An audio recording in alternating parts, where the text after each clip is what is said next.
It is March 5th, 2021. It is Friday Night SmackDown. What is up, ladies and gentlemen? I'm your host, That's So Kaden, and I am joined by the executive consultant.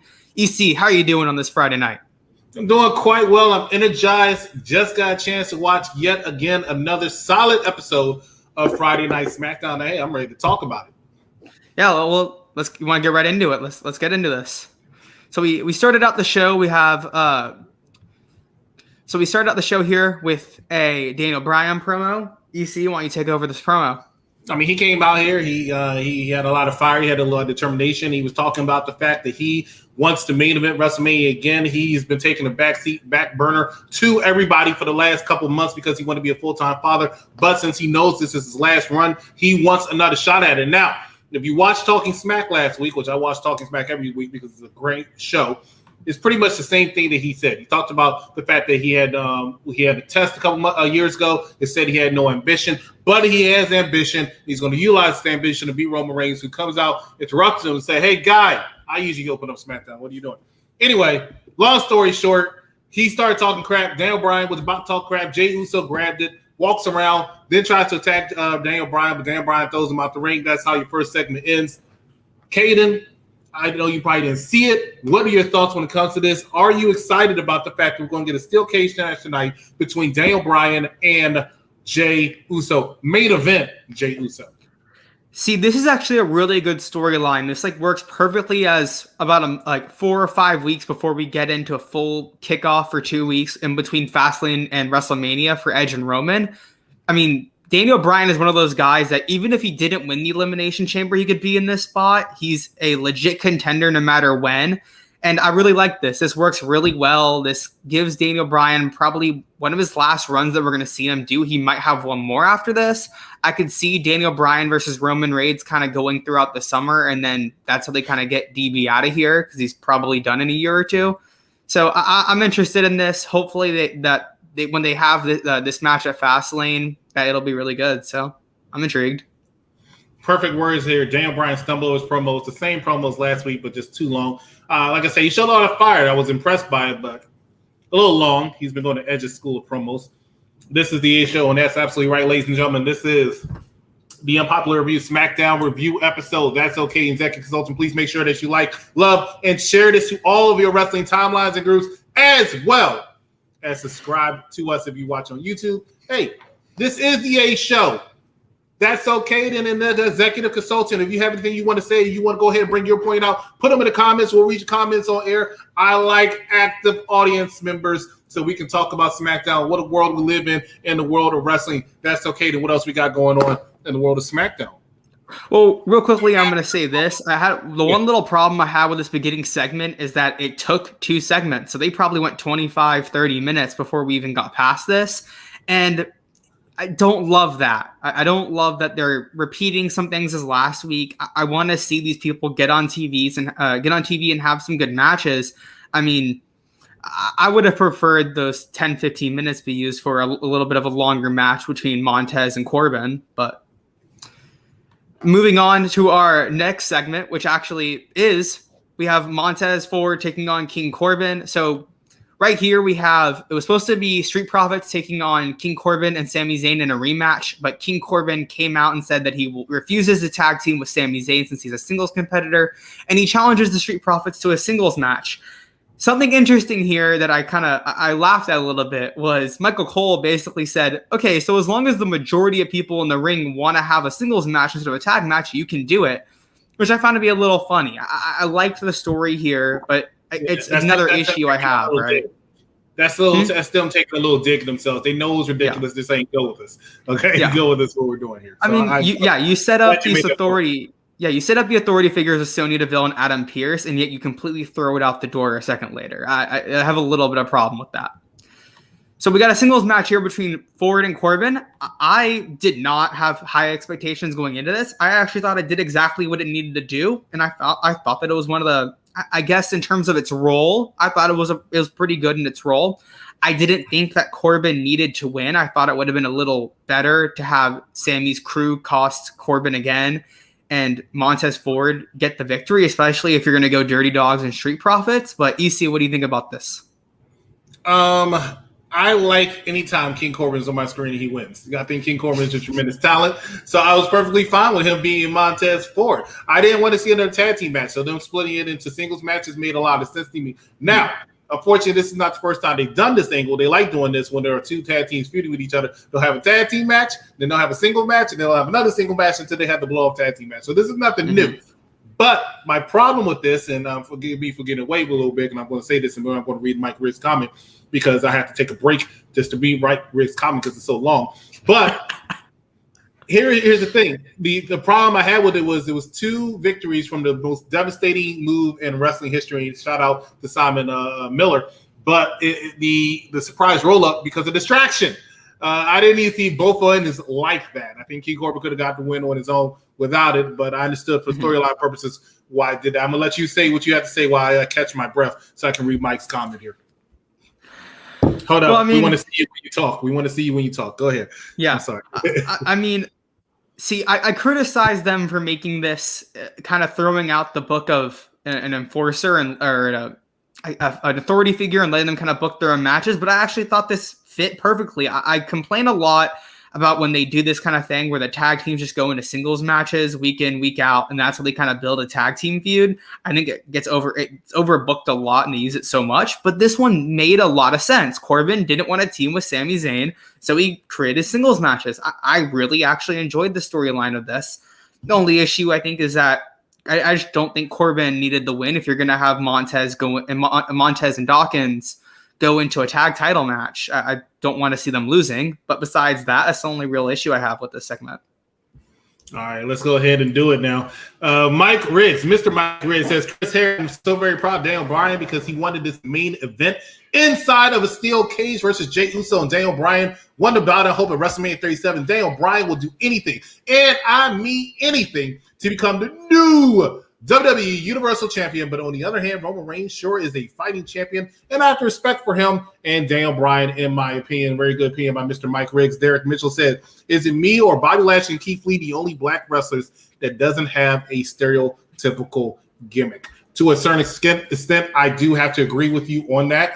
If you just talk about the male wrestlers, of course, you talk about female wrestlers, you have to talk about Bianca Belair, who doesn't really have that gimmick unless you talk about the braid that she has. But other than that, Derek Mitchell, you have a good point. But hey, as an African-American, it is a good time to be an African-American wrestling fan because they are the WWE World Champion, the Intercontinental Champion, the Raw Tag Team Champions, and the SmackDown Women's Champion. Give a lot of credit to African-American wrestlers right now. That's okay, Kaden. It's back on you. Well, right next up, we have the other two taking each other on in singles action as Angelo Dawkins takes on Sami Zayn. Right before it, Corbin kind of ditches Sami and leaves him for himself after Sami helped Corbin get the win. So, I mean, this was a solid match. It went a little longer than the other one. I wish the other one would have gotten a little bit more time in it, but I mean, this again served its role. I kind of like that they're teasing Corbin versus Sami, which I really do want to see that feud, to be honest. I'm really interested in it. So, yeah. We have Angelo Dawkins. He gets the win here on Sami with the roll-up after there was a distraction. You got any thoughts on this? You said you will be interested in seeing King Corbin versus Sami Zayn feud. I can disagree with you on that one. On paper, no. But so far, there's little things that I've liked. I love Corbin and how much heat he can get, but right now, he can't get that with not having a live crowd. I know we're getting close to it, but I don't think what he's been doing works. And Sami Zayn, when we do have crowds, needs to be the ultimate chicken shit. So I think that this works perfectly, that even King Corbin is like, I don't want to be around you. It makes Sami kind of the ultimate, I wouldn't say the ultimate heel in terms of being the ultimate bad guy, but he's the ultimate like pest. Like, I mean, if you go to the NHL, that's kind of what it is with Brad Marchand. If you have any hockey knowledge, you know how that is. But I mean, it's good to have someone like that that's a little pesty. And I want to see Corbin in a bit of a different role. I don't think he should be a face, but I think Corbin could pull off a bit of an anti-hero role here and then because sometimes people want to cheer for him.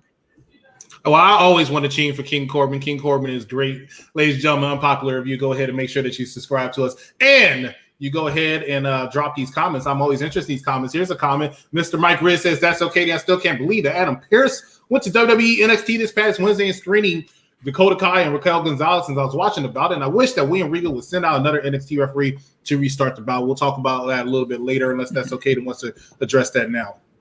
I'll go ahead and address that now. There's not really much I have to say about that. I don't know where they're going with this. I'm not really exactly sure.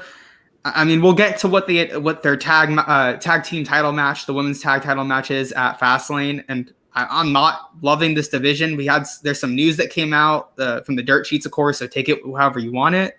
But apparently there's plans right now in NXT to introduce tag titles there, women's tag titles, and not a fan. I don't like what they've done with the women's tag titles.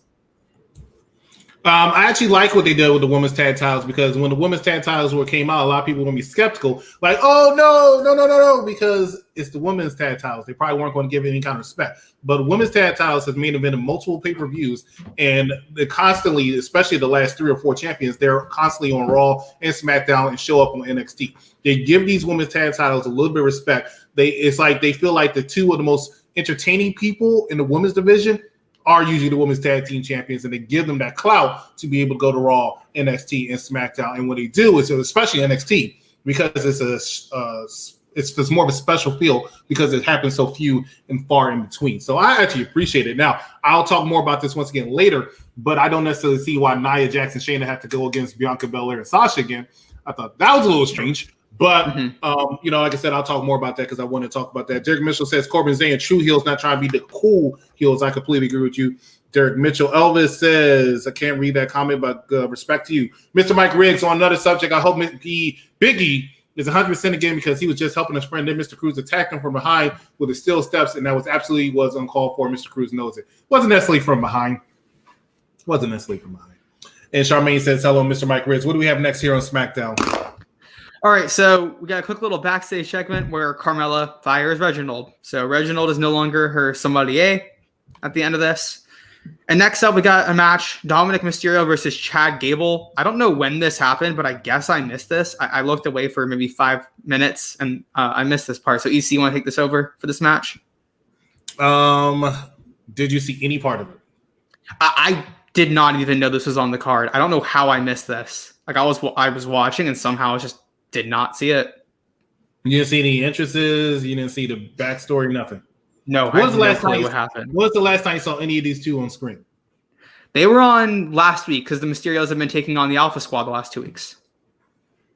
Okay. Or Team Alpha, whatever they're calling them. These two had a short match. I feel like these two could have put, if they gave them 5 more minutes, maybe could have put on an even more decent match.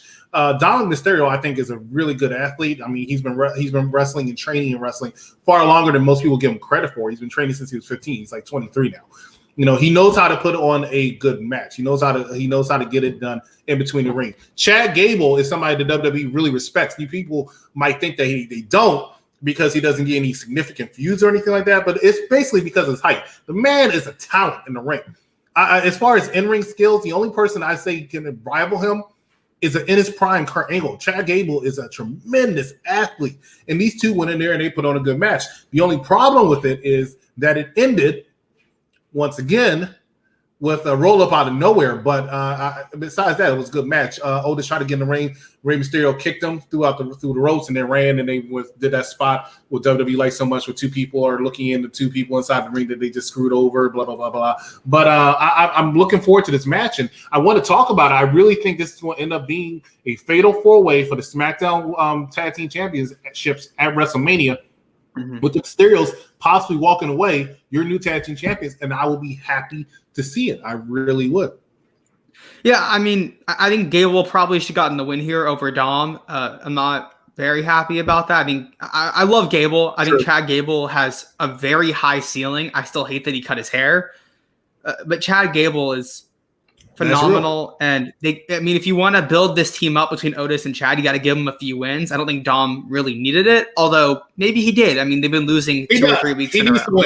He needs to pick up a couple W's. He takes a lot of L's, and I understand he's paying his dues. But Chad could afford the loss. It's not going to make him even worse. Dominic getting that victory is good, and like I said, they're going to have a shot at them titles. I can see Dominic being Intercontinental Champion one day. Anyway, my apologies, that's okay. Then go ahead. Yeah, I agree. I mean, I actually really want to see Ray versus Chad Gable. I think that could be actually a really solid match if they can do it right. I mean, I'm intrigued by that possibility. Oh, yeah. Maybe we get that. I think they will have a phenomenal match, Kaden. Yeah. Good point. Good point. You normally, especially in the chat, you bring up some terrible points because you're IWC mark, but you did just a great point. Great point. I would love to see a Rey Mysterio, Chad Gable, given sufficient time and letting them do what they need to do in the ring. Yeah. I'm not one of those people that think they need to put on an A+ match on every SmackDown or Raw because I don't. Yeah. I liked old school when you were, like a thought in somebody's comment.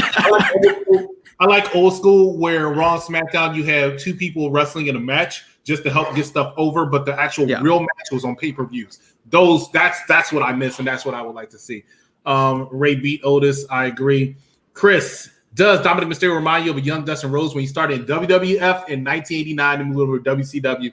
Yes, good point. And then Goldust is somebody, no offense to Cody Rhodes, I think Goldust actually kind of surpassed his father, Dusty Rhodes, because Goldust was one of the first Attitude Era character. And he created some of the most memorable moments from the mid-90s. So great point by Derek. That's why I like Derek, man. When I demote your ass, I would love to have Derek on this show instead of you. But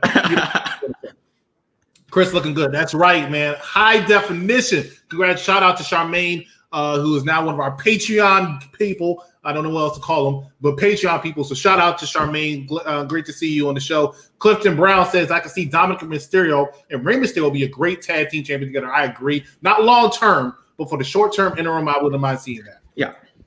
Mr. Mike Riggs, you can read this comment when you get a chance, Kaden, because I'm out of breath. Yeah, just real quick thoughts. I mean, I would like to see Dominic and Ray win it at WrestleMania. That'd be a pretty good WrestleMania moment between them. And then I want to see Dom and Ray as Ray's final feud, and I want Dom to retire Ray. That's what I really want to see this end with. Hopefully we can get that. If it doesn't work out, I'll be okay. So Mike Riggs saying Rey Mysterio and Dominic should be SmackDown Tag Team Champions in my opinion because Rey Mysterio has wrestled for many years and Dominic is the future WWE champion. I don't know if Dominic's a WWE heavyweight champion. I think he's a mid-card champion. But Dominic, he's done a lot better than I thought he has. He's improving as he goes. And I mean, I've been impressed. I'm not sure about future world champion, but never say never. The man is 23. And he's a good talent in the ring. He has a bright future. His father is a former 3-time world champion. His father's a former 3-time world champion. There's no reason why Dominic can't be. Right now, I would say no, but who knows what the future will hold. Hopefully, I'll see that one day. Kaden, you're doing a great job. Very knowledgeable with your short time watching. I told him that earlier. I was like, for somebody so young, he's so wise with his wrestling knowledge. Because David's like, 3 years older than you, and you know way more than he does. But at the same time, you're still IWC mark because you like, all that stupid little flippy crap. I don't understand it. What else we got going on SmackDown? Hold on, ladies and gentlemen, thank you so much for watching us. We're watching Unpopular Reviews. Zach and Consultant, that's okay. And you're watching SmackDown. Please make sure you like, love, and share this to all of your wrestling timelines and groups, as well as subscribe, ladies and gentlemen. We have like 29 shows on here on Unpopular Review. This is the A show. We need to show them that this is the A show. It's better than Monday Night Raw, Big Daddy Cool, and the Technician. It's better than Wednesday with 18 different hosts. You got That's okay then, and the executive consultant here. You got new blood in the original. What more do you need? Along with all these smart people in the comments. And I mean smart, I mean Clifton Brown, Charmaine Marie, Derek Mitchell, Mr. Mike Riggs. Even Elvis Martinez is making some intelligent comments today, which is the first time in history. American Dream Real Estate says, let's go, Daniel. Derek Mitchell says, Kaden is a prodigy. David and Dylan had the attention span of goldfish. Definitely agree with you with Dylan. David, maybe not a goldfish, maybe an elephant. And American Dream Real Estate says Edge versus Bryan. That's okay. Sorry for the interruption again. I do that every time. Go ahead. Take over your show. So next up, we have a backstage segment, but I'm going to save that for a little later. And we go to the ring as we have Shayna Baszler taking on Bianca Belair. So here we have So we have Shayna and Nia entering, and then we have Bianca entering before Sasha enters with Reginald behind her. So this was it was a solid match between Baszler and Belair. I mean, something interesting that I heard. So I had Shayna Baszler was on Renee Paquette's podcast Oral Sessions a week or two ago, and she talked about how Vince kind of tells them to not do like their main stuff, save all of your like special moves that make you a special talent, save those for the pay-per-view. And so I found that kind of interesting. Also, as I was watching this match and the other matches tonight, I paid attention to this, and I mean, I don't think it was as good as their TakeOver Phoenix match, which I don't even love that much. But I mean, this accomplished what it needs to as they move towards that Fastlane match between them. So we have Bianca Belair here. She gets the win. So she gets the KOD, which is her kiss of death and fantastic finisher. And she pins Shayna Baszler. You see? Any thoughts? Yeah, I don't like Shayna Baszler taking 2 clean L's in a matter of 1 week, but it made sense for this one. Could Bianca have taken an L? I think so. But you need to find some heat to draw on it if they go inside for those tag team titles. Once again, I have no idea why they got another tag team title shot. You have Naomi and Lana who needs a title shot. They teased a little bit with Tamina as well as Natalya, who were talking about like, hey, you know, what about us? It didn't make any sense. They already had their title shot. They lost cleanly. Why did they get another shot? Now they're feuding. So it doesn't really make any sense. This should have been Bianca versus either Tamina or Natalya. And if Bianca could beat them, then they got the title shot. I mean, or do a tag match. This makes no sense that they lost clean and they're going to get another tag title match. I don't like it. I didn't like this. I liked the storyline at first. Then they had that garbage match at Elimination Chamber, which is one of the worst matches I've seen this year. And I don't want to see another one whatsoever.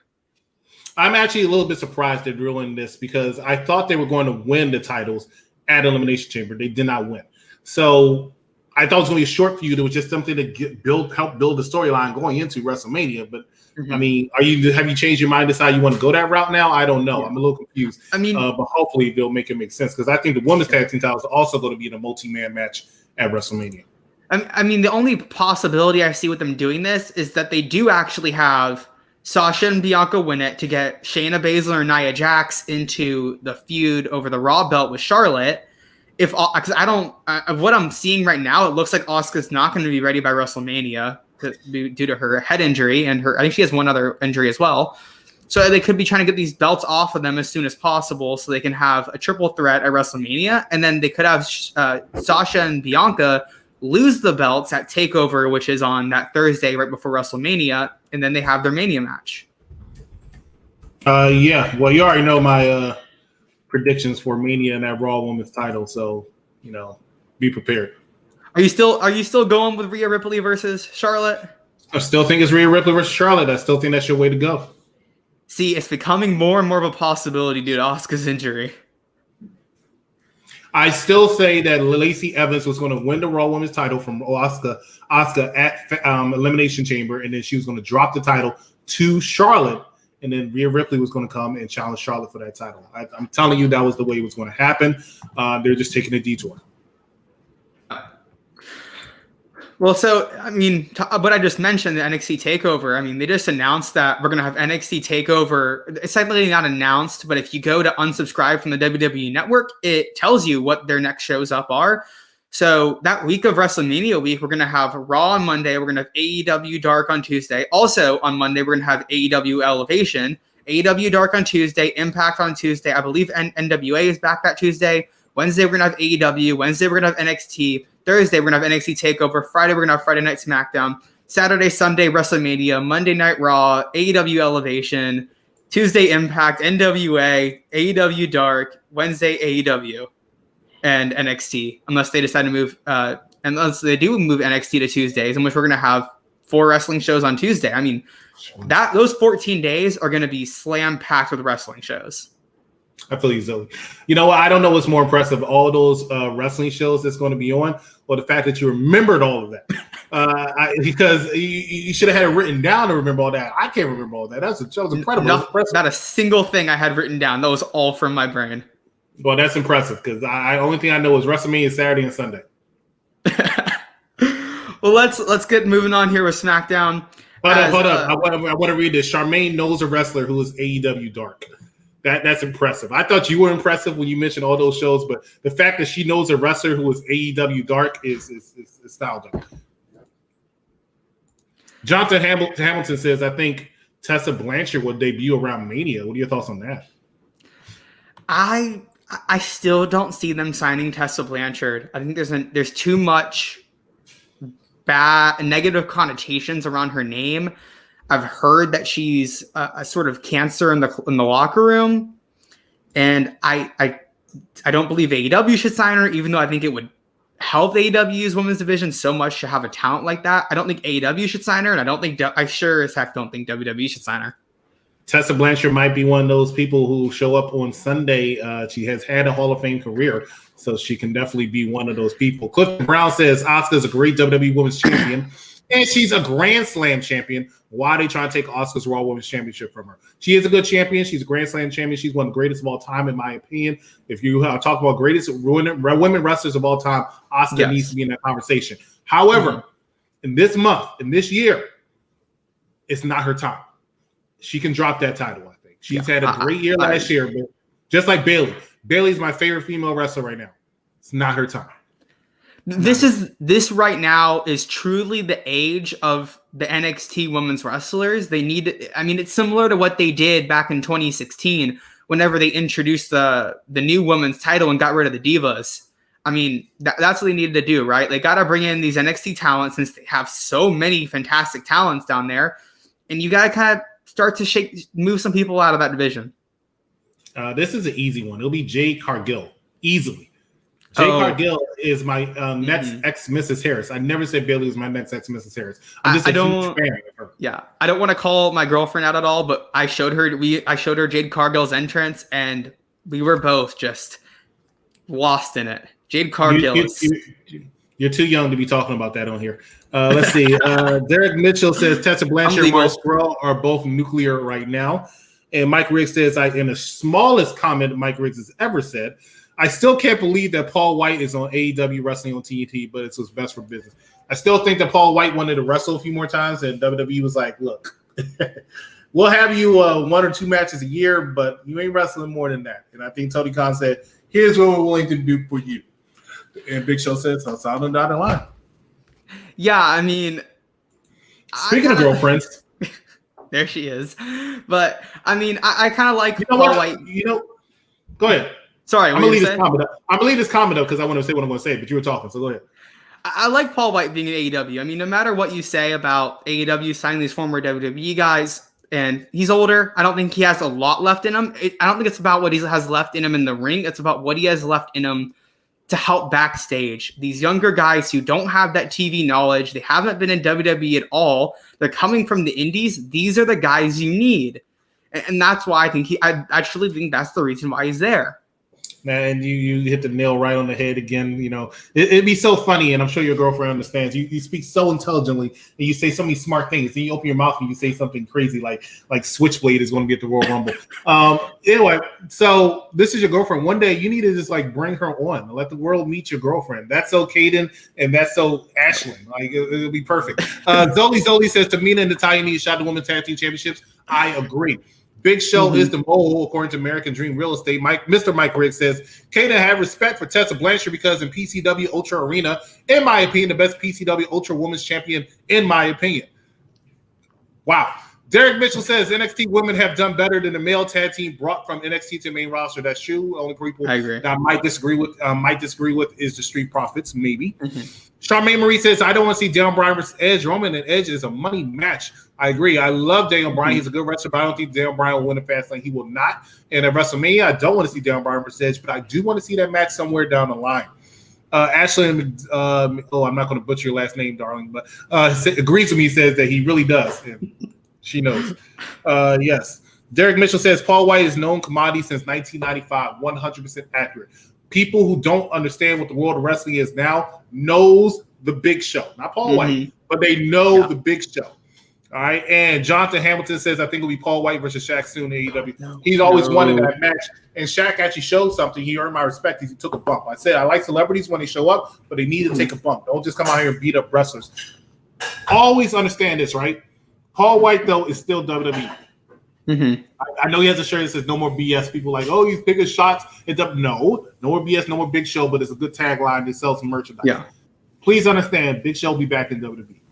Oh, yeah. I guarantee it. Big Show will be back in WWE. I mean, I've been saying that I think Jericho's going to go back after his contract, which runs up in, 10 months? Jericho's contract runs up? I think Jericho's going to end up back there, too. I think he signs an extension and then he'll go back. I think he might have one or 2 years left and then go back. But I mean, I see him ending up back there as well. There's a lot of, I mean, at a certain point, like we called this the war, but I don't think that either company really sees it as that. I mean, with some people, yeah, we heard there was some heat. WWE definitely does. I think partly they do, but I think partly they also realize that. I mean, we heard there was heat with Snoop Dogg. We heard there was heat when Vicky first showed up, but I think the Snoop heat's gone away since Sasha's mentioned him multiple times. I don't know. The very next SmackDown, they made it a point to put in Sasha's interest that she was Snoop Dogg's cousin. They don't really care. All right, now I will say I don't think that doesn't mean they're not happy that NXT didn't beat AEW the majority of times. Don't get me wrong. I know they're salty over that, but I think they consider them like WCW. No, I don't. I don't think they consider them that much of a threat. And WWE actually owns that Giant name, so he can't call himself a Giant. Yeah, I would say they consider them like a TNA.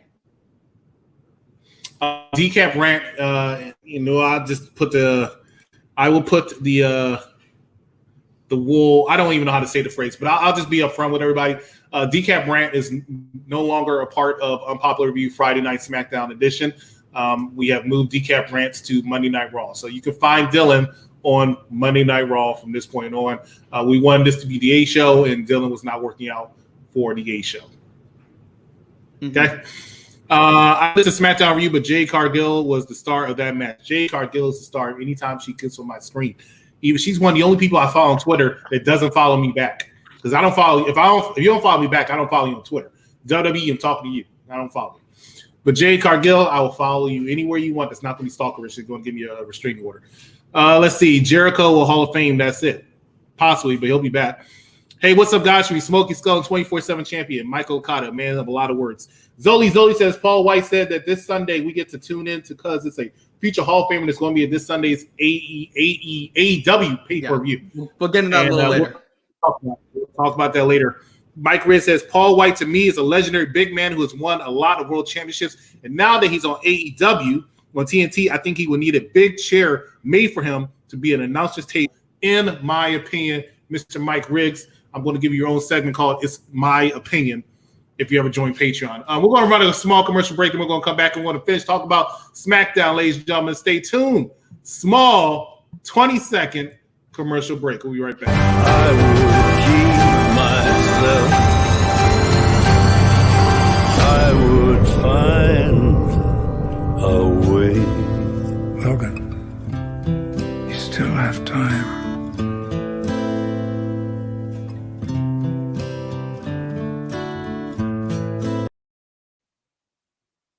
All right, gentlemen and ladies, we are back on Popular Review SmackDown edition. That is Logan from our UPRE, which will be on Tuesday at 9:30 p.m. sharp. If you're interested in that movie, Logan, you want to talk about it, join us on Tuesday at 9:30. But we're talking about SmackDown. Please make sure you like, love, and share this to all of your wrestling timelines and groups. And keep them comments coming. Keep them hot. We're going to read them all, no matter how long they are. Right, Mr. Mike Riggs? We're going to read them how long they are. But let's go ahead and start talking some more about SmackDown. That's okay to take it away. So next up, we have the long-awaited return of Murphy. Ooh. Murphy is back. And what? So how many people waiting for that? Oh, everybody. Everybody really was chomping at the bits for some Murphy back in their WWE television. We got Murphy back, and he's back with Rollins, because that worked the first time. And so we have Murphy taking on Cesaro with Rollins at commentary. I mean, it was a glorified squash match. That's the way I would put it. But it was fine. It got Cesaro over, which is what he needed to do. I was more intrigued by Rollins on commentary here than the match itself. I thought Rollins, yeah, he won me over. He's been winning me over since he's been back. I haven't hated anything that he's done so far. And I enjoyed this. He showed a lot of character. I think that he really needed. He had some good back and forth with Michael Cole and Corey Graves. And it was kind of funny how Michael Cole, I don't know if you guys noticed this, but Michael Cole called the finish of the match about 5-10 seconds too early. He said that Cesaro had tapped out when he didn't. Well, but yeah, it wasn't Michael Cole's fault. As somebody who's about to start commentating out for a wrestling promotion. Yeah, that's big news. I've got to mention that. But what's his name? Buddy Murphy did look like he tapped, and the referee didn't see it. So okay. I see why Michael Cole called that. It wasn't a mistake that he did. All right. Well, yeah, Buddy Murphy tapping out to Cesaro with the sharpshooter. And, I mean, Cesaro getting a really good win here. This is what they need to do with Cesaro. Give him some good wins. Let him show off his moves a little bit. And I'm really excited for Cesaro versus Rollins, which I'm guessing is at Mania. I mean, I'm really, really excited for this match. I don't think it's going to be a Mania. I think it's going to be a Fastlane. I think Bryan's actually going to face Seth Rollins at WrestleMania. But this was a quick match. I think you put it. I think you said it eloquently when you said it's a squash match. I was hoping these two could have actually really went at it because I think these two could have put on a fantastic match. But it's not about Murphy. Murphy's not part of the story. He's there as a teaser for the Rollins thing. But the story is Cesaro and Rollins. So I agree with you. Rollins was good on commentary. I think he's actually a fan of Cesaro, and which is why he's really into this feud and trying to help get Cesaro over to that next level. So I did like that. Now, I usually don't comment on dirt sheet rumors and stuff, but the conversation that was all today, forgive me, I'm jumping the gun because I know you do news, but the conversation that I've been reading all day was that Vince McMahon put a new edict out that you can no longer slap the knee when you're doing the move. And I actually made a comment on one of them. I said, well, this is really going to hurt Buddy Murphy. Because Buddy Murphy is one of the people I see all the time that like slapping the knee every time they do a freaking move. And then I saw he do it in this match. So now I need to know, did he do it just out of subconsciously, or are they really doing this? I don't know. I'm a little confused by that. But he was he was the person I put out there and said he's the main one that likes slapping the knees, slapping the thighs. And he slapped the thigh in this match. See, I don't know where you feel on that story, but I think this is I think it's stupid to ban the thigh slap. I mean, it's a big thing that I think if you, especially NXT, where they kind of use it a lot, it's a big thing in wrestling right now. I mean, a lot of people, it's just kind of what they're taught. I would say probably 85% of the roster use at least one thigh slap per match, or at least has a move that uses it. I mean, Rollins uses it with his super. Any super kick nowadays uses that thigh slap because it adds a little extra sound. So I don't love that they're doing that. I actually am a big fan of the fact that they are getting rid of the thigh slap. I always thought it was one of the dumbest things in the world. I like the sound effect because it does make it sound a lot cooler. I will give them credit for that. But if you really pay attention, it's stupid. It's stupid because what I like about wrestling, I was talking to David about this the other day, as opposed to the older generation and this generation, is what I like about wrestling is it should look real. It should look as real as it possibly can look. We know it's a work. We know it's not real, but it should look as real as possible. And when I'm looking at, I'll use another example. His fake father, Roderick Strong. There's a part where he puts somebody in the corner and he's running from in the middle of the roast, and he's running from one side. He's running from one side. Every time he does this thing, and he's slapping his knee, and you can visibly see it. It looks ridiculous because I'm watching you slap your leg to make the sound effect. Not a fan of it at all. So I actually agree with this being. I think it's going to take away from a lot of moves like the super kick, but I understand why, and I agree with that. Yeah, I can understand why you wouldn't like the thigh slap. I just think it's one of those kind of. I think it's a little stupid that they're banning it or making it a fine if you do it. I think it might actually end up negatively affecting the way the business is going. But I mean, that's just. I mean, we have different opinions on wrestling, and the stuff I like does a lot of thigh slaps and. Just different opinions. So let's move on and SmackDown a little bit. We got it's called one person being right and one person being wrong. I completely understand what you're saying. Yeah, I'm the one that's right here. Obviously, you're wrong. You're wrong. No. I'm the one that's right. Obviously, I was willing to leave it that both of us were right, but you gotta come in. I'm never wrong. Hey, Lex Luger loudly being heard on TV calling his moves. You know who else does that? John Cena was always loud with his moves. Yes, he was very, very loud with his moves. I love the compilations on YouTube of every time you can hear him. So backstage we have Reginald. He has his luggage leaving the arena. He goes to Sasha's locker room. He knocks and she opens the door, yells no, slams it in his face.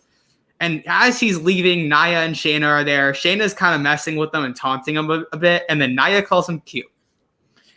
So I don't know if that's a compliment or not.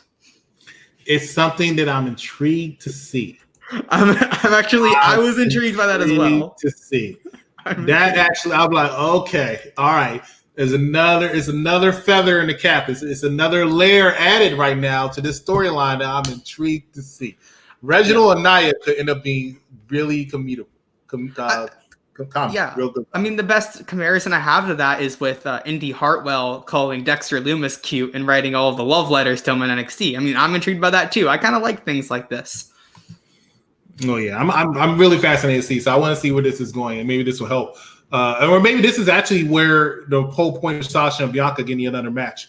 Yeah, it's for this Reginald thing. We'll see. Because at first I thought Reginald Carmella was just setting up Sasha. Now I'm not so sure if that's the angle. I don't know. We're going to see, but I'm really intrigued. This is one of the best storylines in wrestling right now, in my opinion. I mean, it's the most consistent. I wouldn't say it's one of the best, just because I think there's a few things they've messed up, especially with adding a second match between them, which I don't think they needed after they lost Clean. If they didn't lose Clean at Elimination Chamber, sure, do this match. Just a few issues there. I also think it was thrown together after Asuka couldn't have her match. I think that's the reason they're doing this. I think Asuka being injured actually messed up quite a few storylines as far as the women's division. So next up, we have Apollo Crews with a little bit of I don't know if he used this new entrance last week in terms of changing the music just a slight bit at the beginning. But he comes to the ring. He's got a little bit of a different music. He's got his awesome scarf. I want one so badly. He's got a spear. He has his Nigerian royalty bodyguards. He's full on in his accent, and he cuts the absolute best promo of his career. This was so good. This was my favorite part of the show. I thought this was incredible. The heel work he's doing here, the character they're giving him, everything. I mean, people are probably going to call it out a little bit for being, for being stereotypical, but for some reason, and I call it out a lot with certain talent, but for some reason, this just fits. EC, what do you think about this? Yeah, you were. All right. I loved it. And let me tell you why I loved it. Not just because Apollo Crews is embracing his Wakanda forever. I loved it. I loved it because you could tell that he just watched Coming to America. I know it dropped today, but he said, hey, I'll watch it. And he enjoyed it. He was just out there, saying, hey, they didn't want to replace Chad Boseman in the Bose, whatever his name is, in the MCU. But Apollo Crews can be the new Black Panther, man. I'm telling you, he could be the new Black Panther. That's how great a job he did. This man seemed dangerous. This man seemed like a threat. I remember last week, which got Decap fired. But I remember last week, Decap was saying, hey, I'm supposed to believe Apollo Crews is not a chopper anymore. I don't believe that. He's a chopper. He's a chopper. He's a fucking chopper. And I'm like, excuse me. He just won your United States champion last year. He's been winning a lot of matches. He's on a tear. He's getting a lot of TV time. If you're getting a lot of TV time on Raw, SmackDown, you're getting money invested into you. They've invested a lot of money in Apollo Crews, and I think Paul Heyman is really high on Apollo Crews. Mm-hmm. Say, can you see I'm coming to America? Apollo Crews is a good talent who just needed to find a character, and he got that character. He went out, he got that scarf. He went out to NXT Developmental. He said, okay, who's going to be my old guard? You, Denzel, and you, this guy, and we're going to come in, and you're going to just stand behind me and look menacing. Okay? Like the Forgotten Sons were supposed to do, that's what y'all going to do, only better. Mm-hmm. And then he went to Home Depot, and he got your local shovel, and he turned it into a spear. And I have to say, I am all here for it. I'm interested to see where this is going. I think Apollo Crews should take that title off of Big E, and then Big E should go on to be one of the few people that's going to challenge Roman Reigns in the future. This storyline has money written all over it. It could take Apollo Crews to that level. I'm really proud of him and everybody that surrounded him for this. Yep, I agree with every single thing you just said. Apollo Crews is absolutely killing it right now. He's found – everyone's been talking for years about – Apollo needed this extra little level to his character, and he found it. I think him and Ricochet have been those two guys I've probably said for 2 or 3 years, or about a year or two now, that they kind of needed it, and Apollo found it. And I mean, I hope Ricochet does too. Yeah, Ricochet needs to find something, but he's from Kentucky. Nobody's gonna believe he actually has.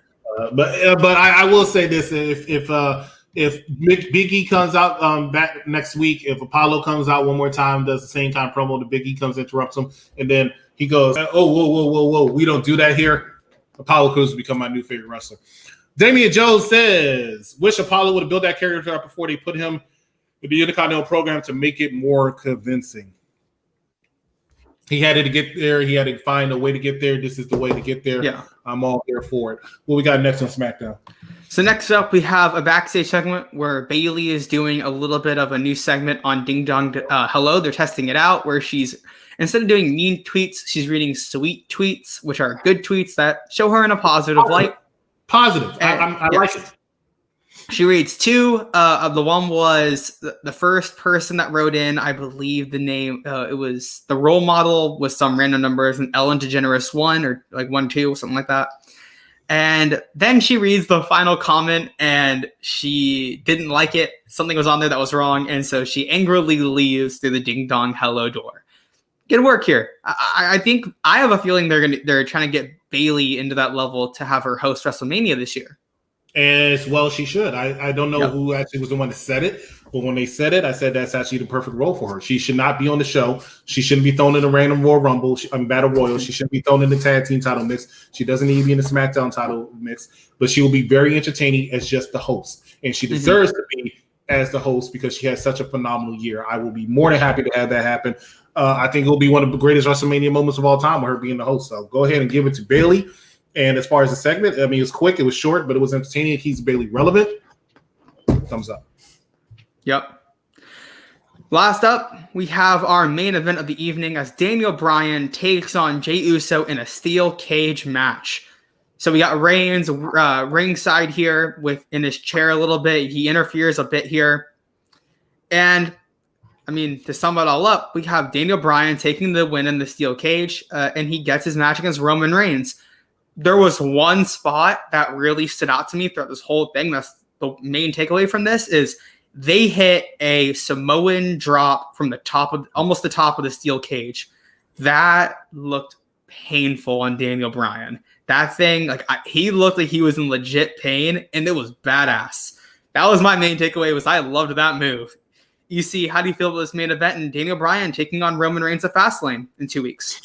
One thing I want to highlight is that they're realizing that they're on Fox and they're hoping that situations and segments like this actually gets people to stop flipping the channel and say, hey, what's this? What's this big structure in the ring? Because they started with Corey Graves in the ring and explaining you about a cage match, which most people who watch wrestling know what a cage match is. Cage match is one of the most popular matches even to the world outside of wrestling. But the fact that you flip it through channels, Fox, and you see it makes it a little bit bigger. So I want to shout out. I thought it was a very good job by WWE. Second thing I want to shout out. I know you like that spot where he does the suplex off top and transitions over into the thing. I liked it when he has the yes lock on him and Jey Uso, main event Jey Uso, as I was calling him before he didn't do it this week that much. Clappy Jey Uso, because that's all he ever does when he comes out to the ring. But anyway, he grabbed the ropes and the referee said, hey, no disqualification. Ropes aren't going to matter. That's something they go back and forth on a lot in these type of matches in WWE. But this time, they said it's not going to matter, and he had no choice but to tap out to Daniel Bryan. I liked the match. I thought it was a very physical match, which Daniel Bryan likes having. He's really good in those spots, and you knew he was going to win because it has to be Daniel Bryan versus Roman Reigns at Fastlane. But it was very well done, very well executed. This match was fine. They did exactly what they needed to do. And taking the place of Mr. Mike Ribs is Charmaine Marie. Please love, share at Facebook, YouTube, and IG, Twitter, Twitch. Sign up on Patreon. I love UPR. They're the best show ever. They only have to talk about wrestling like Raw, NXT, AEW, SmackDown, and good movies. Some movies they review. It's good and some is bad. Way to shout us out. UPR have good hosts like Chris, Big Daddy Cool, the Mark, Bad Guy, Evil Dose, and the technician. That's okay. Then I'm sure you're supposed to be in there also. I love Ding Dong. It's better than Miz TV and KO Show. That's arguable. Derek Mitchell says Fastlane will be the first pay-per-view on Peacock. That is accurate. And Jeff Lipman says we want Evil Dose. That's the first time Evil Dose was mentioned. So I guess somebody does want you. Charmaine Marie says I was on the Thunderdome. Good for you. That's the end of SmackDown, right? That's the end of SmackDown. I thought it was okay. I mean, had a long day, so I think that kind of affected my viewing of this. I guess some parts kind of bored me out a little bit, but they told throughout everything, the stories were good. They advanced things correctly. Nothing was outrageously bad booking, in my opinion. There were a few kind of nitpicks, but other than that, solid wrestling show in WWE style. I completely agree. He had to add that in because he's an IWC mark. You know what? He's the one. He works for Wrestling Observer. Y'all don't know. He secretly works for Wrestling Observer. But anyway, ladies and gentlemen, that's the end of SmackDown. We're actually going to do something different. We're going to take a commercial break. We're going to come back and we're going to debut a brand new segment since Decap Rants is now officially part of Monday Night Raw. We're going to bring a new segment. In this segment, we're going to talk about AEW Revolution coming up this week. We're going to talk about our predictions, final news, and then we're done. But ladies and gentlemen, thank you so much for watching us. Stay tuned after this 20-second commercial break. We'll be right back on Popular Review. New Line Cinema presents Ryan Gosling, Rachel McAdams, James Garner, Jenna Rollins, James Marsden with Sam Shepard and Joan Allen in a Nick Cassavetes film. I read to her and she remembers. The Notebook.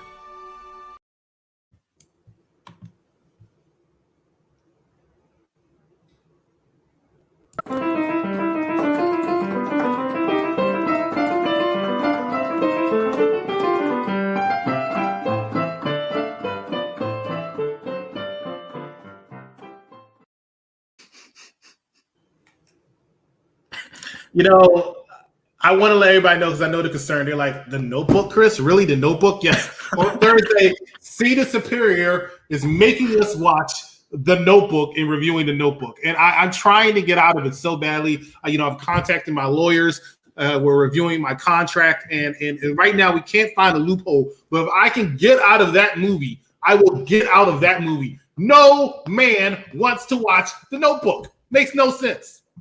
Makes no sense. He wants an autograph from the one and only Evil Dose. He has a bright future. No one has ever seen Jeff and Evil Dose together or apart. EC's favorite movie is The Notebook, which can only be written since it's on Unpopular Review YouTube, Unpopular Review Twitch, Unpopular Review Facebook, and Unpopular Review Twitch, Periscope, whatever. What's the other T with Twitter? That had to be written in here, and I didn't write that, so that had to be you. All right, that's exactly why I get. I don't know what you're talking about. The Notebook. Somebody actually said that with enthusiasm. Oh hell, you're damn right, Charmaine. Notebook's gonna suck. I'm trying. I'm contacting my lawyers on the phone, but Cedar Superior is making us do this. All right, so. Oh god. All right, so since we did the Wendy Williams movie, how about that? All right. How it should be booked. This is what we're going to do. All right. So we're going to go through all the AEW Revolution matches coming up for this Sunday. When we go through them, I'm going to tell you who I think is going to win. And then I'm going to tell you who, if I was writing the story, how I would write that story, how I write the match to end, and where I would go from there. That's what we're going to do. That's a new segment. Much better decaf rants because nobody wants to hear about the homeless lumberjack, and they should be pushing Drew McIntyre and Bobby Lashley, and nobody cares about the Lucha House Bros, and I don't like this dude, and all this other crap they be saying. This is ridiculous, man. This is why Friday's the A show. We had to get rid of that. That's why Raw is the C show. All right. Kaden, take over. What's the first match? Let's talk about it. Let's get into the buy-in. So we have women's tag action in the buy-in as Thunder Rosa and Rio take on the team of Dr. Britt Baker and Reba. So I'll give my prediction first. I have Thunder Rosa. Actually, sorry. I have Britt Baker and Reba taking the win here. Britt needs it a bit more after taking that first-round loss to Nyla Rose. I know it's Nyla Rose, so she wasn't hurt by it. But I think Britt Baker is the one that's got to take that title off of Hikaru Shida. So that's where I would go. And that's how I would book it, too. If I was booking, I would have Britt Baker take the win here, or I'd have Reba take the pin if you're going to have them lose. Just as long as you can protect Britt at least in this tag match, that's what they need to do is protect her at all costs. All right. Put that graphic back up for me. I believe that Thunder Rosa and Rio are going to win. But I want, and I predict, if I was writing anyway, I shouldn't say predict, Dr. Britt Baker and Reba to win. I think Thunder Rosa and Rio are going to win so they can further the storyline because Dr. Britt Baker is going to be looking for revenge because your end game is going to be Britt Baker versus Thunder Rosa. But in order for that storyline to continue, Thunder Rosa needs to pick up that victory so Britt Baker can get in revenge mode. That's why I'm going to think that Thunder Rosa is going to win. But I will still book Britt Baker over because I think that after that loss, she kind of needs it unless she's going to win the feud in the end. And she's not winning this feud in the end because they said they had plans for Thunder Rosa. You know, as you were talking, you're actually right. And you convinced me to I'm going to go the other way, actually. I think Reba's in this match to take the pin and still protect Britt. And I think they want to build Britt Baker versus Thunder Rosa to build to a second match. And I also think it's Rio's first pay-per-view back since her last pay-per-view match would have been at Full Gear in 2019, I believe. So I think they want to give Rio a win here on the buy-in. Yes, and definitely, ladies and gentlemen, give us your thoughts and opinions on who you think is going to win this Sunday. Really looking forward to hearing those. What's the next one we got coming on? Next up, we'll continue with women's action and get the one I really don't care about out of the way. We have Hikaru Shida taking on Ryo Mizunami. Ryo Mizunami, of course, on Wednesday night Dynamite, she beat Nyla Rose in the Women's Eliminator Tournament final, and she'll be challenging Hikaru Shida for the AEW Women's World Championship match. And I predict Hikaru Shida to win the match. I would have Hikaru Shida win the match. If I'm booking it, however, I wouldn't even have Ryo Mizunami in this match. I would have Britt Baker or Thunder Rosa in here. It makes no sense whatsoever to have her in here unless they're friends and they wanted to work together. So that's the only thing I can see here. I mean, people are going to say that Nyla probably should have beaten Rio. No, I prefer this over Nyla because this would be Nyla versus Shida part 3 at a pay-per-view in the last 12 months. And I don't want to see that again because their other matches were not good. I hope this is good. I hope they have good chemistry. I'm assuming that they're friends since I would guess that they wanted to do this match together. So if they're friends, they might have really good chemistry. So it could surprise me, but I have very low expectations. I can see why you have low expectations. This AEW Women's World Championship match is actually one of the titles they don't seem to care about. But Sheeta's been champion for quite a while now, and I don't see Ryo coming over and taking that championship from her already. Sheeta's going to have this championship for at least another month, and she's going to lose it to somebody who's more of an up-and-comer. And I just don't see it being Rio. And if I was booking this match, I would have Carl actually surprisingly dominate Rio because Shida has not been an impressive champion, in my opinion. I 100% agree. Hikaru Shida has had a very disappointing championship run to me. I was really excited at Double or Nothing last year when she won it, and just hasn't. I mean, besides the Thunder Rosa match, nothing really that great. Moving into other disappointing matches, I want to get kind of disappointing ones out here first. We have Miro and Kip Sabian with Penelope Ford taking on Orange Cassidy and Chuck Taylor. This feud feels like it's been going on forever. Now I have Orange Cassidy, and I'm very conflicted in this. I'll go with what I'm booking. If I'm booking, I'd have Miro and Kip Sabian win. I want Miro to break up with Kip Sabian, which is why I'm a little conflicted, because I think if they lose, then you can have Miro finally just get rid of Kip. He doesn't need him. But Miro needs a big victory, and Chuck Taylor is someone that can take a pin, and it's fine. Chuck Taylor does not need a win here. So I don't really care. This feud has been horrible. I don't like it. I'm going to go with Miro and Kip Sabian to win here. I agree with you. I'm going with Miro and Kip Sabian as well. And the way I would book it, I would have Orange Cassidy and Chuck Taylor actually dominate the majority of this match. Kip Sabian is taking most of the heat. And a little bit of reversal. Kip Sabian gets the hot tag on Miro. Miro comes out, destroys both of these men, pins both of them at the same time, and these two move on from each other's feud, where Miro ends up breaking up with Kip Sabian, not out of in a malice way, but just he needs to go on his own. The way they're booking him has been, let's just say, not impressive. That's just a nice way of putting it. Not impressive.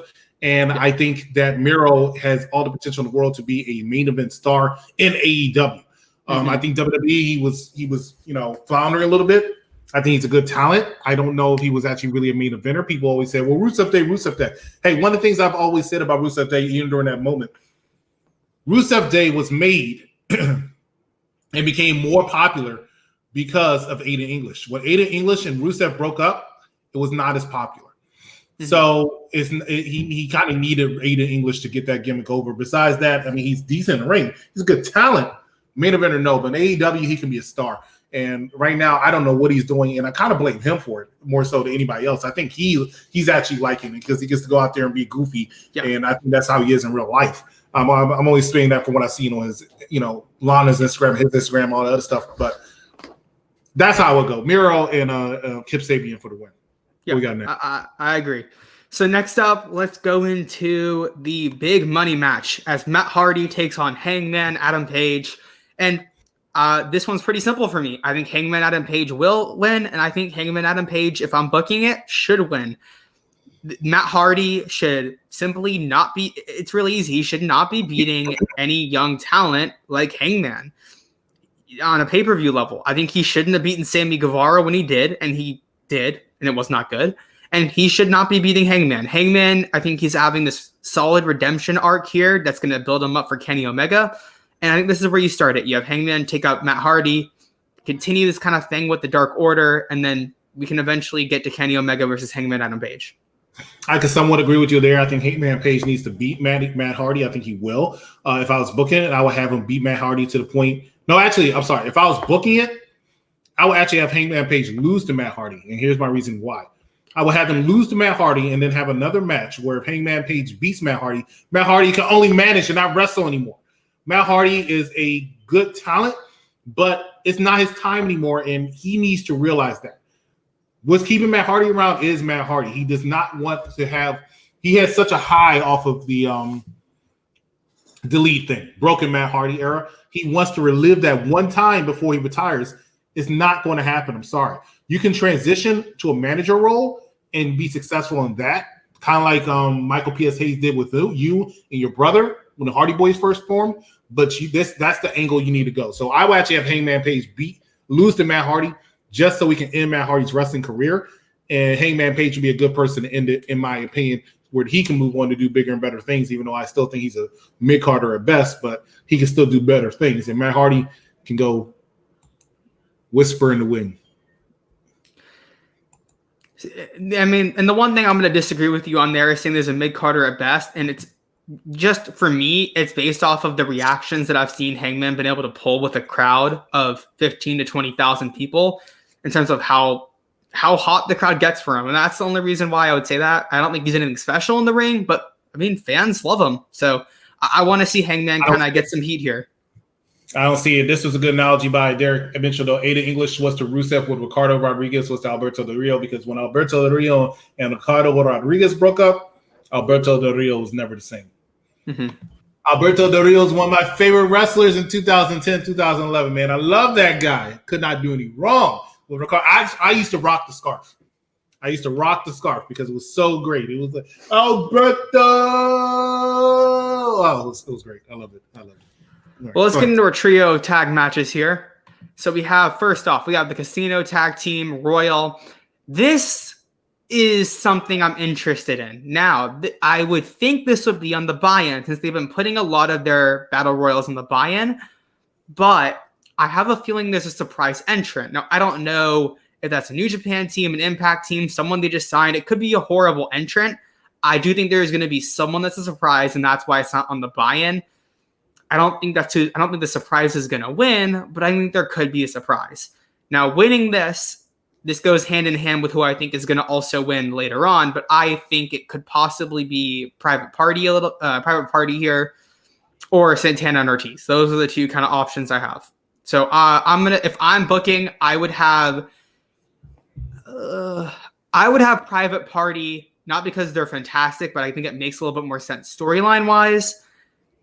But I'm gonna pick Santana Ortiz. And I'm going to do somewhat opposite. I'm going to do exactly what you said. I picked Santana and Ortiz also. I think they're going to win because I think it makes the most sense. However, at the same time, that's what if I were booking it. There you go. I knew I said it wrong. If I was booking it, Santana and Ortiz would win. And we'll talk more about why during the Young Bucks, Jericho, and MJF match. But I would book Santana and Ortiz to win. However, and Elvis, I hate to agree with you. That's strong possibility. Yeah. I think it's going to be Dark Order. I do. I think they're going to try to copy and wave off that momentum and have Dark Order win that match. I just have this strong feeling. I don't think it's going to be Private Party at all. Yeah, and I'm just going to, because I'm going to throw out who I think is going to be the surprise entrant. I think there's going to be one. I have a very strong feeling that there's going to be one. If you say Jay White. I'm not saying Jay White. I'm going to go with someone that actually makes sense. I'm going to go with Juice Robinson and David Finlay. They just showed up in Impact this week. I don't know when they did those tapings, but they're here. And that's who I have. I know some people are saying G.O.D., Tama Tonga, and Tonga Loa. I don't think that's where they're going to go yet. I think that'd be a stupid decision. Other people are saying Motor City Machine Guns. I think Alex Shelley is still injured. So that's who I'm going to go with that. I don't think the surprise team is Big Cass and Enzo simply based off of Big Cass just returning a week ago. I think he's a little too ring rust, a little too much ring rust there. But yeah, my surprise entrant. If you have ring rust, this will be the perfect match to bring you back on. I guess that would make sense. So but I'm gonna lean Finjuice. I will say this: if all the names that you just mentioned will break the internet the most, would be Big Cass and Enzo. So if they can get them, I recommend they will get them. Yeah, I think it would. I think that would actually be a pretty big thing for them, and so I wouldn't be mad about it. I think no matter what, as long as we get a surprise tag team here that isn't garbage, and that I'll be happy here. I like this tag team division. It was really good. It's fallen off a little bit here. I think they're kind of in a bad spot with the Bucks being champions. I think they kind of lost what their shine a little bit, but hopefully they can kind of get this back on track, and I want to see Bucks lose the titles. Let's get into the next match here. We have Brian Cage and Ricky Starks taking on Sting and TNT champion Darby Allin in a street fight. So originally we thought this was going to be a cinematic match, but I believe they've said it's not. I think it is an in-ring match now. I'm still not 100% sure. I think Tony Khan said that Sting was cleared to take bumps, which is why they're going to do it in the ring now. Yeah, that was the whole point of the power to show that they didn't have to do that. Yeah. So I'm a little bit more interested in this. This will probably be very similar to Sting in TNA when he did whenever he had a match, he was almost always just crowd fighting. This is the crowd fighting match.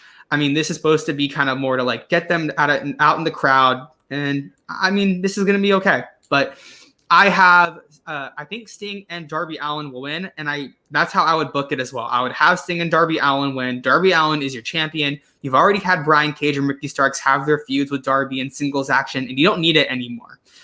Darby needs to cement himself as a top guy. And if you want him to be the TNT champ, you got to give him a big win on pay-per-view. His last match on pay-per-view ended with him getting absolutely destroyed by Brian Cage and Ricky Starks. So he needs to be a little bit more dominant here and look powerful, ending this match.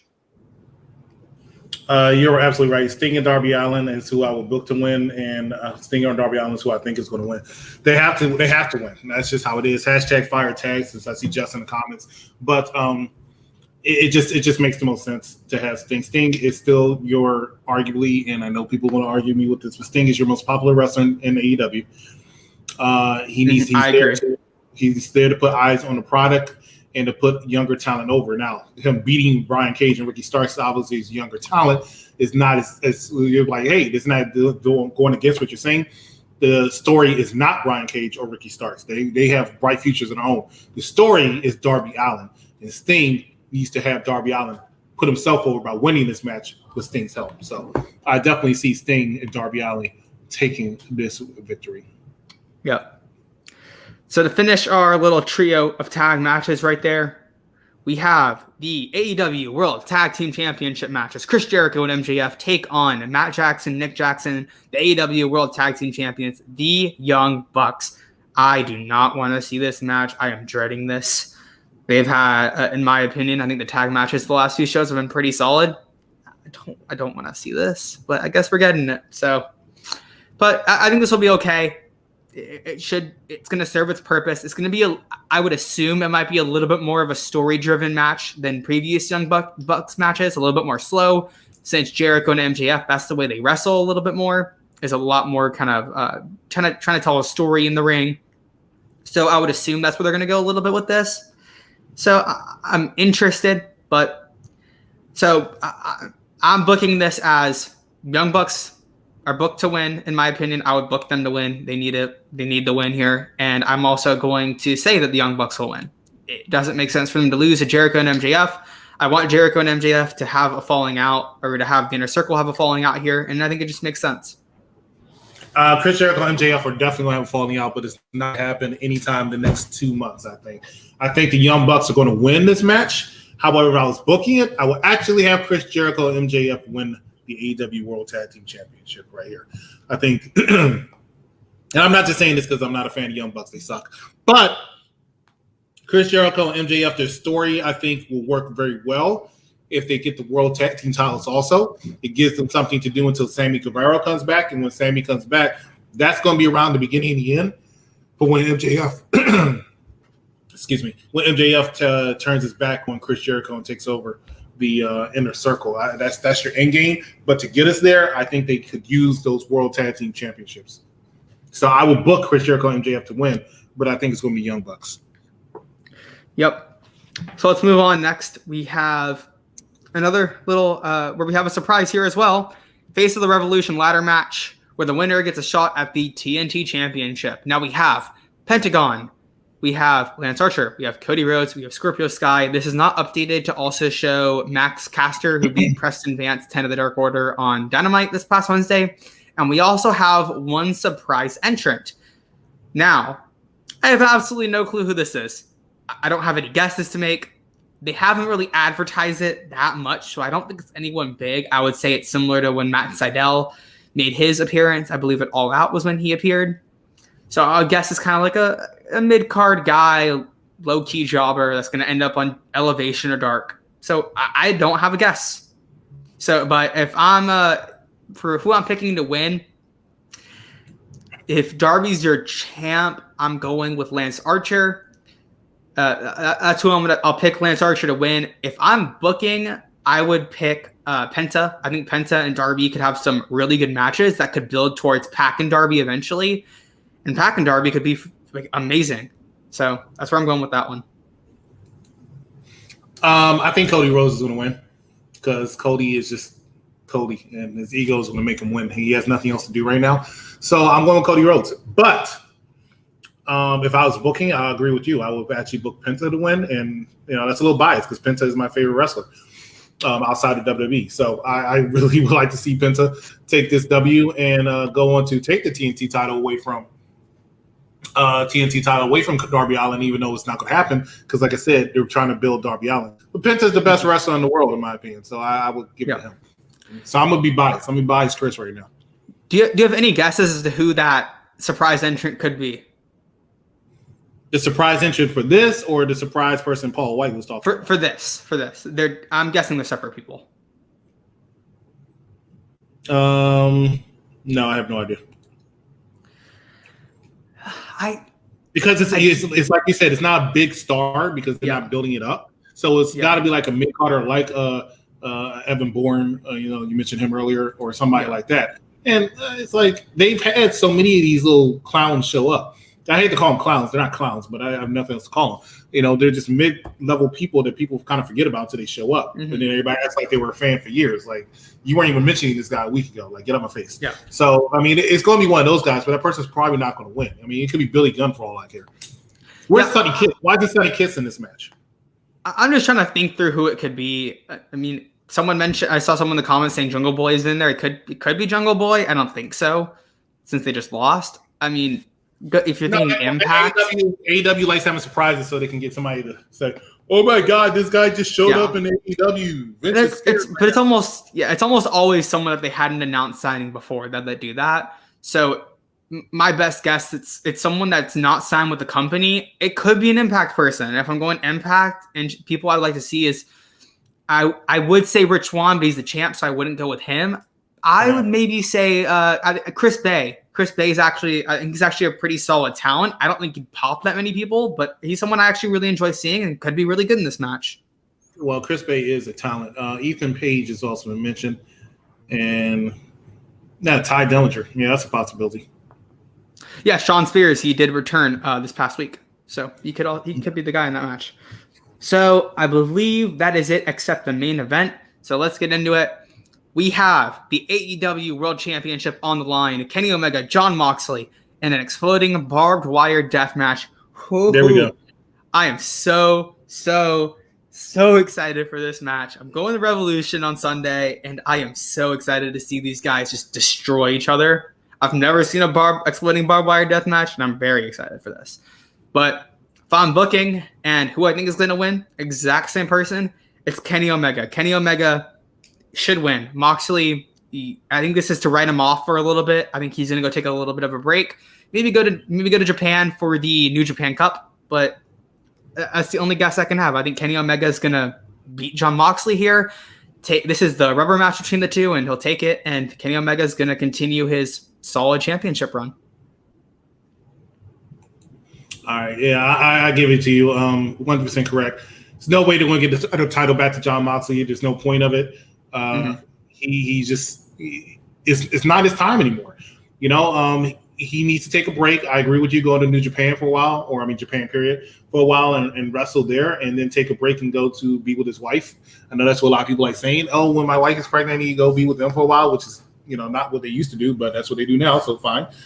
So he can go home to Renee Young for a couple months and come back, and he can be hot again and possibly go after the championship again. But right now, no, definitely going to be Kenny Omega. It's going to be a very brutal match.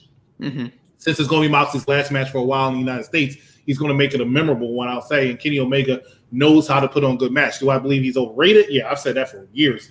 But he can put on a good match when called for. He does know how to be that extra person. So they're going to have a very brutal match, and I'm looking forward to the match. I'm looking forward to see what they're able to push themselves to. But yeah, Kenny Omega 100% all the way. Yeah, this match is going to very much be there's going to be a lot of talk. This is going to be very divisive among wrestling fans. It's definitely an acquired taste for a death match, and I have that taste. Especially if you're doing it every once in a while, I'm going to love it. And I think they've done it a few more times than they probably should, but this is the first time they've really pulled out this big of a step after they've already had one death match. This is taking it to the next level. This finishes it out, and I think it fits the story. So I'm so excited. Like, nothing can describe my true joy that I'm going to be there to watch this match. Oh, calm down, Red Bull. Calm down. This match looks so violent it actually might disappoint you. So don't go there looking like it's going to be AJ Styles versus Shinsuke Nakamura from WrestleMania 34, because that match was disappointing because everybody acted like that was going to be the greatest match of all time. Yeah, I'm not expecting the greatest match of all time. I'm going to go in. I'm going to have an expectation of this is going to be good. I don't think this is going to beat any of the previous matches. Especially that Lights Out match at Full Gear in 2019. I love that match a lot. And a lot of people really don't like that match a lot. I love that match in my opinion. Like, I've watched it 3 or 4 times. I think it's great. I don't think it's going to be better than that, but I'm not a heavy spot guy. We're watching right now. A few of the boys and I were watching, WrestleMania matches from the past. And there's a WrestleMania 16 match. It's a ladder match with Edge and Christian versus the Dudleys versus the Hardys. And then there's the TLC 2 match of WrestleMania 17. Most people say the WrestleMania 17 match is better. I would say it also. But the one thing I like better about the WrestleMania 16 match is the fact that it's not as spot heavy. I'm not a spot guy. So that's my opinion. Ladies and gentlemen, that's the end of that first time segment. That is how it should be booked. We're going to do that at the beginning of for every pay-per-view, every Friday with myself, the executive consultant. Unfortunately, in about a month, that's so Kaden is moving to Wednesdays. But whoever will be his replacement will be doing that here with me for the pay-per-views. Let me catch up on these comments before we get into the news. Ellis Martinez says, Kaden, what would you do if Jay White in on the pay-per-view in the ladder match? See, I know it's not him because he's got to be in the New Japan Cup, and I know he's stuck in Japan right now, so I'm not going to expect it. If it was, I'd be pretty happy. I don't think that should be where he's put. I would think that's actually a really bad booking decision, but I'd be excited. Derek Mitchell says it'll be interesting to see, but no Atsushi Onita versus Terry Funk. Charmaine says, Chris, am I part of who's going to vote like AEW? Yes, you can vote for that. And if you win, you can be the new UPR champion. That's what happens when you get into Patreon. So congratulations, Charmaine. You can be the first ever non-host UPR champion. Patrick Nelson says, Patrick the full Nelson says, this match sounds brutal. I think it's going to be blood everywhere. Derek Mitchell says, very good first segment, positive vibes, no rants before the weekend. We don't give rants here. We won't give rants. Well, I have sometimes if it's correct. I hardly ever give rants. Let's go ahead. Let's talk about some news before we go ahead and end this show. That's okay then. What we got? So there's not a ton of news that we haven't already touched on. I mean, we did actually get to a lot of it. You know, the thigh slapping news. We have NXT possibly moving to Tuesdays after WrestleMania. We have NXT TakeOver is going to be on that Thursday before WrestleMania. We have Adam Cole taking on Finn Balor on NXT next Wednesday, which is going to be a little interesting. I'd rather put it there. But, I mean, the main thing we didn't talk about that is actually a big piece of news for Revolution is that Paul White on AEW this past week teased a major signing at AEW Revolution. He called it a future Hall of Famer, which makes me think that it's not a Hall of Famer, which is why I don't think it's Kurt Angle. But it is meant. Tony Khan talked about this actually today or yesterday, saying that it is a guy. He mentioned it was he. So it is not Tessa Blanchard, anyone like that. It's not Zelina Vega. And they also said that it was one of his favorite wrestlers. So that's another little interesting component to that, if you know who Tony Khan likes in wrestling. Yes, Jim Crockett, RIP to Jim Crockett. All right, so let's cut to the chase. Who do you think is the wrestler? Who give me three choices. If I'm going with three choices, I'm going to go with, of course, CM Punk, the out of this world guy. I don't think it's going to be him. You got to guess it. I would say I don't think it's Kurt Angle. Everyone's saying Batista. I think Batista's legit retired, so I don't think it's Batista. Christian, as far as I'm aware, Christian signed, according to Roger Gary of Wrestling Inc. He did sign a contract with WWE about a month or two ago at Royal Rumble, so I don't think it's him. Hall of Famer wise, I've been saying that it's not an actual free agent. I think that it's probably someone from either Impact or New Japan, and they're going to say that they're a free agent, even though they're not really one.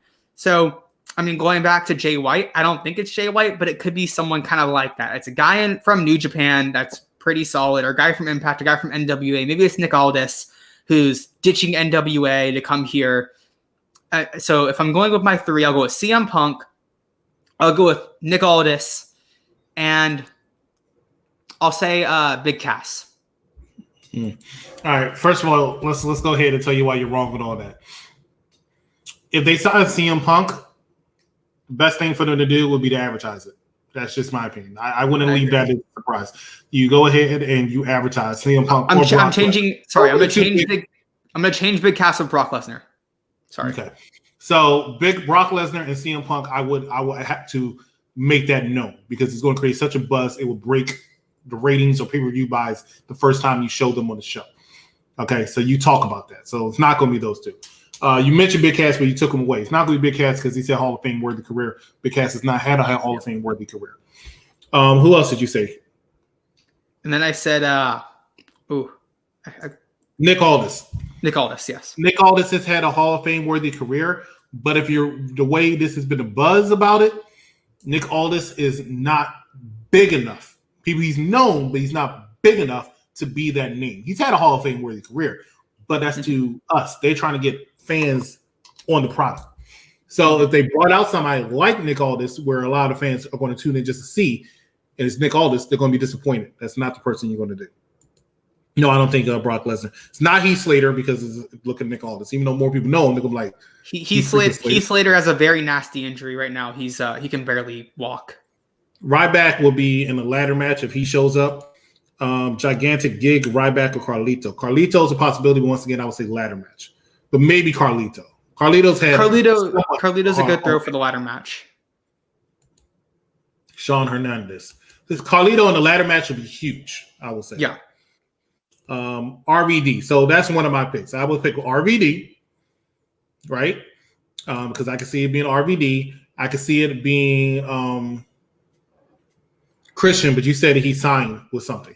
And as far as I'm aware, he's signed. Yes. And I'm saying Christian because I don't want to put anything past anybody, but it'll be hard for me to see Christian there because Edge, he just got his clearance and all this other, and Edge is back in WWE. I just don't see why he would leave WWE. It just doesn't make sense to me. But for sake, I'm running out of people. I'll say him. Well, RVD's my number 2 pick. My number 1 pick, and I mentioned this a few times to some people, is Mark Henry. And the reason I name Mark Henry is because Mark Henry definitely has had a Hall of Fame career. Like, his contract has to be somewhere around the time as Big Show. Big Show was the one that came out and announced that they had somebody coming. Big Show and Mark Henry are very good friends. And Mark Henry recently also stated that he wanted to wrestle one more match before he officially retires. And he was kind of silent. Not to mention the fact that Tony Khan talked about it on a podcast that Mark Henry was on. If Mark Henry was still signed to WWE, Mark Henry will be a little bit more careful about who he puts on his podcast. That's Vicky Guerrero. So the fact that he had Tony Khan on his show, and when Tony Khan was saying that, makes me believe that it could have been somewhat of a tease that he could have been trying to pull Mark Henry's leg or something like that. So don't be surprised if it's Mark Henry. Mick Foley is not wrestling. Otherwise than that, that's also, it would not surprise me to see Mick Foley show up in AEW one day. Would not surprise me at all. Enormous event or the ponderous performance and Hall of Pain is all elite. So that's what I'm going to go with. Mark Henry or Rob Van Dam. You say it's Evil Dose. Hall of Fame worthy career, sir.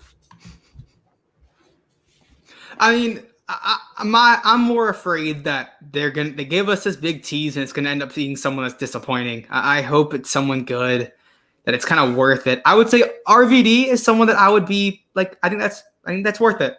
I would like to see RVD. I think he's got a few more years left of him. If you watch his stuff in Impact, I think he's all right, not terrible, as long as he doesn't have Katie Forbes. I think unfortunately he shot himself in the foot because they tried to make it big, but still downplay it at the same time. But the fans blew it up. Yep. To the point where if anybody outside of Brock Lesnar or CM Punk, it's going to be a disappointment. It has to be one of those two, or it's going to be a disappointment. But it's not going to be one of those two.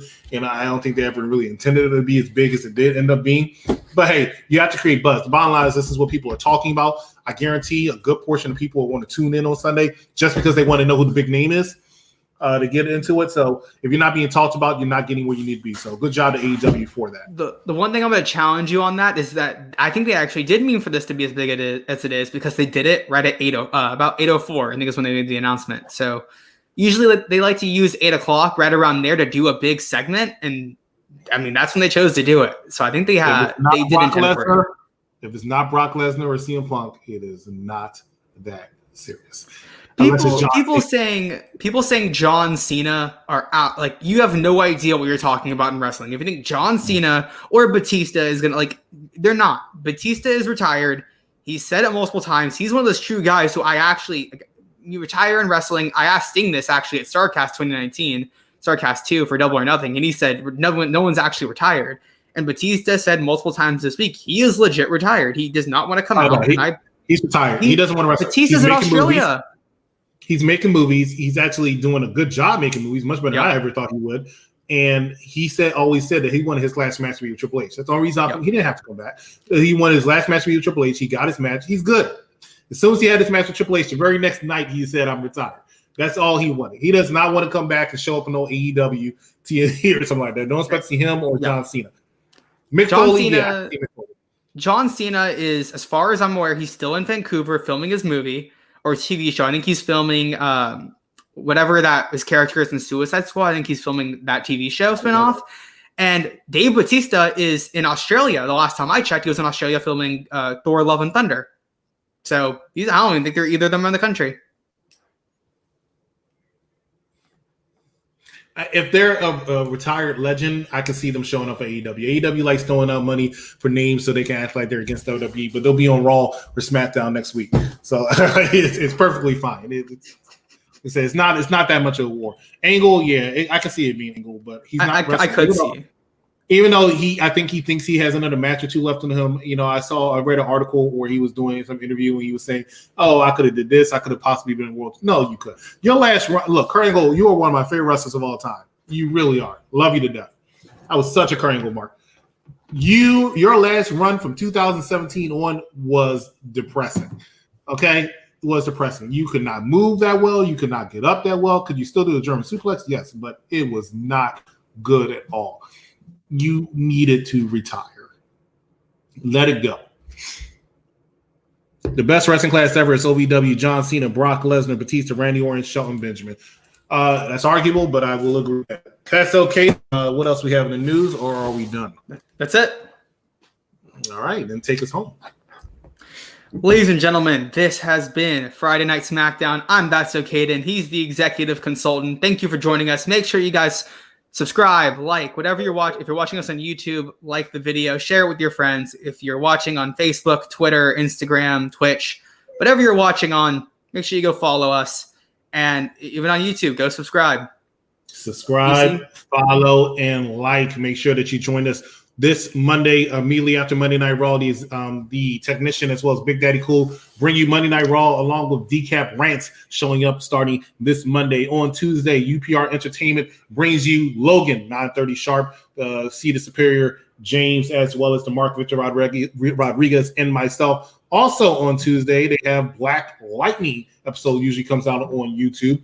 They've been reviewing every single show. On Wednesday, AEW NXT with the Sheriff, Evil Dose, Bad Guy Jack, and the what's his name? Steeman Willie Beeman. I think he's just changed his name again, but he'll be joining you every single Wednesday. On Thursday, unless my lawyers don't come through for me, we'll be reviewing The Notebook, UPRE. Once again, same crew as on Tuesday for Logan. On Friday, That's So Kaden. Actually, That's So Kaden is taking a vacation. Apparently, he's going on a Disney cruise for 2 weeks, so he won't be with us, but we'll have somebody else in his place, and they'll be joining me for SmackDown on Friday.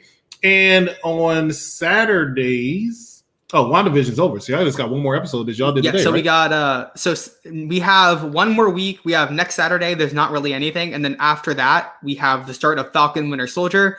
So keep a lookout for if we decide to add anything for next Saturday. We might do a little bit of Captain America, one of the Captain America movies to kind of lead into this.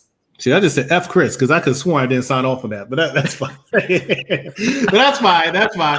All right, ladies and gentlemen, this Sunday we have the UPR AEW Revolution prediction show, which you'll have 2 new hosts because we did it tonight. And then, of course, we have the virtual party, which myself and a few people, including all of you all, if you want to join us in on air, where we are all watching AEW Revolution, drinking some wine or beer, whatever you drink, water. Feel free to join us for that virtual party. It's going to be a good time. And on Sunday, immediately after, we'll have our results show. So, ladies and gentlemen, thank you so much for watching us. Make sure you go ahead and hit that like, love, share, subscribe, follow, whatever you do. For That's Okay, then I'm the executive consultant, and we will see you next time right here on Unpopular Review. Good night, everybody.